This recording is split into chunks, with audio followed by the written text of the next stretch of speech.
News and Why It Matters. I think this was this yesterday's episode, so that would have been on Wednesday, depending on when you're watching this. That doesn't even mean anything. But I didn't get a chance to talk about it on my channel, but I did want to talk about it. You had this Latoya Raveno, who's currently doing stuff for Disney, and they had this big meeting or whatever, all hands meeting. They're talking about Florida, they're talking about the bill, and all this other goofy shit. And this chick had some things to say, which is the quiet parts out loud. But all this is it vindicates people like me and people that have made note of this and have been making note of this in this material for, let's say the last a little over half a decade. And the gaslighters pretended like you were the ones that were crazy for even there to bring this stuff up. So we're going to listen to what Latoya had to say. And then I'll give you guys my thoughts on some of this stuff. But let's listen in.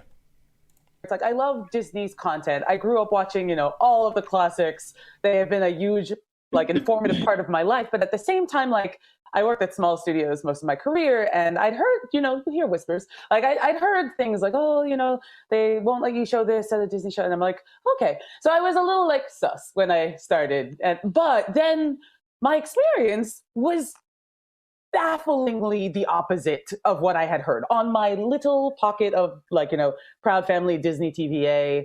The showrunners were super welcoming. Meredith Roberts and our leadership over there has been so welcoming to my not at all secret gay agenda. And so I feel not at all secret gay agenda. Okay, so she admits the agenda is gay and she has it.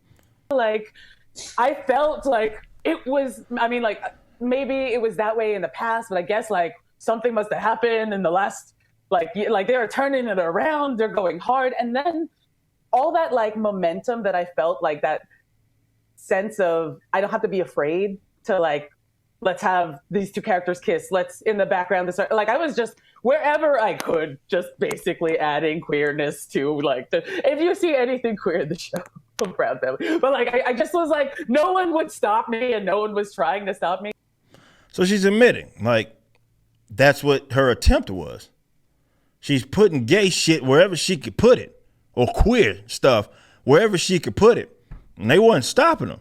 Now, this is why I say that the insane people run the asylum, and why I said that these liaisons for various companies have been feeding particularly bad information to the people that are at the top.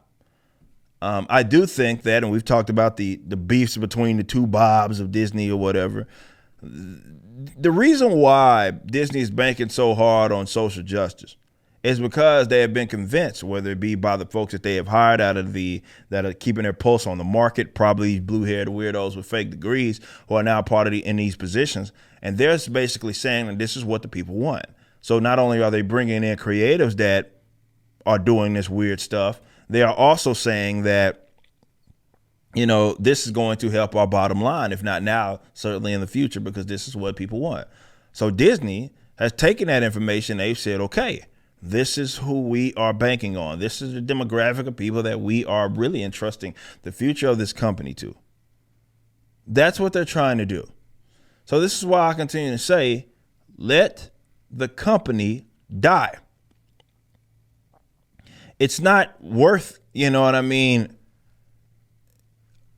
trying to keep them around or thinking that they're going to turn around, having enthusiasm or admiration in the event that you get one thing that you may possibly like. This is a company that has drawn their line in the sand sociopolitically and where they stand on various topics and where they stand against people that, let's say, they don't agree with at all, really politically.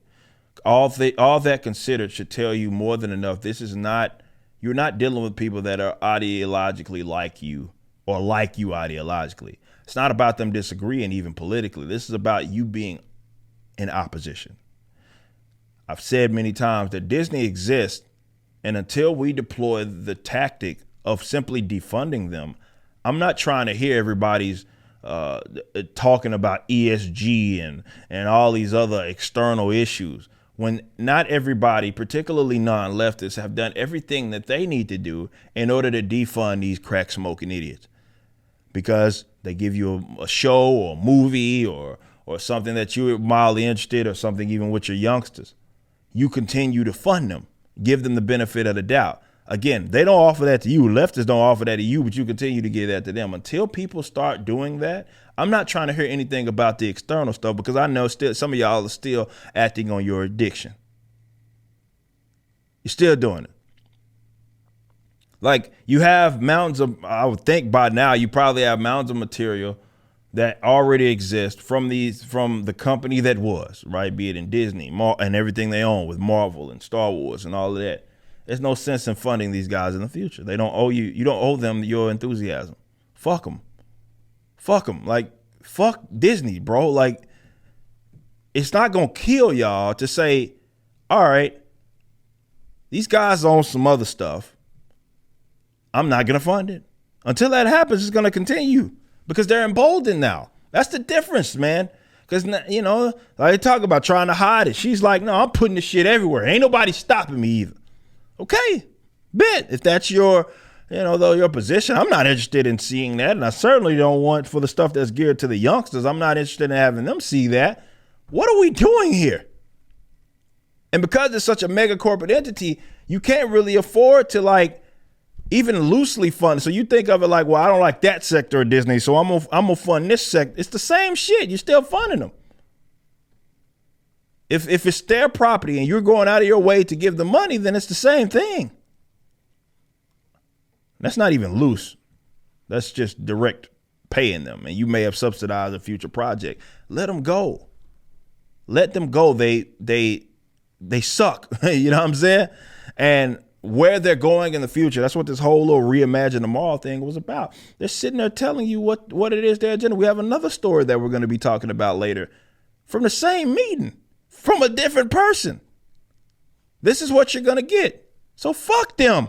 You just listened to a clip from my podcast, For Canon's Sake, which is live throughout the week at 12 p.m. Central on youtube.com/YoungRipper59 and odyssey.com/@YoungRipper59. Be sure to check out my website, ericdjuly.com, so you can stay up to date with everything it is that I'm doing. You can also become a member and get access to a bunch of cool perks and exclusive content, which includes a social media hub where you can interact with myself and other members. It even has an app that you can get, which is now live in the Google and Apple stores.